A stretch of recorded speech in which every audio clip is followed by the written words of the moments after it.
Ang pag-ibig ay matiyaga at magandang loob. Hindi maiinggitin, hindi mayabang ni mapagmataas man, hindi magaspang ang pag-uugali, hindi makasarili, hindi magagalitin, o mapagtanim ng sama ng loob sa kapwa.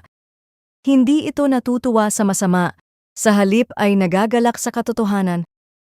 Ang pag-ibig ay matiisin, mapagtiwala, puno ng pag-asa, at nagtitiyaga hanggang wakas. Nang lumipat ang nanay ni Bianca sa bahay nila, iniisip niya na magiging masaya, maraming kwentuhan, bonding moments at family time. Pero sa totoong buhay, iba pala. Sunod-sunod na doctor visits, paulit-ulit na kwento, at minsan, nauubos ang pasensya niya. Isang gabi, nasabi niya ang masakit na salita dahil lang sa maliit na bagay. Pagbalik niya sa kwarto, bigat ng puso niya. Habang nananalangin, naalala niya ang unang Korinto 13, hindi bilang pabigat, kundi bilang paalala na ang tunay na pag-ibig ay puno ng pagtitiis, kabaitan, at pagtitiyaga, lalo na sa mahihirap na sitwasyon.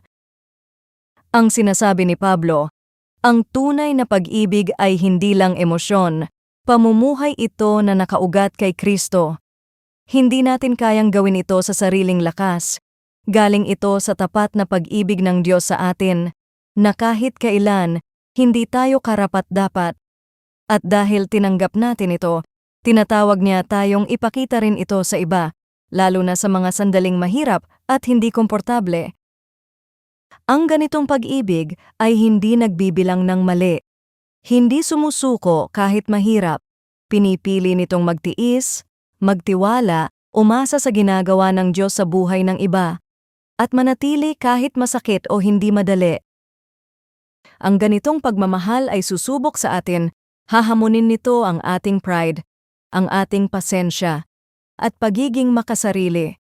Pero sa tuwing pipiliin natin ang pagtitiyaga kaysa sa pagkairita, kabutihan kaysa sa pagiging magaspang, at pagpapatawad kaysa sa pagkikimkim ng sama ng loob, ipinapakita natin ang pag-ibig na ipinakita sa atin ni Kristo. Sino sa buhay mo ngayon ang nangangailangan makaranas ng pasensya at kabaitan na tulad ng kay Kristo? Panginoon, salamat sa walang hanggang mong pag-ibig na matiyaga sa akin. Patawarin mo ako kapag mas inuuna ko ang aking sarili. Kaysa magmahal, turuan mo akong magmahal tulad mo, lalo na sa mahirap na sitwasyon. Tulungan mo akong magtiis, magtiwala, umasa at magpursige.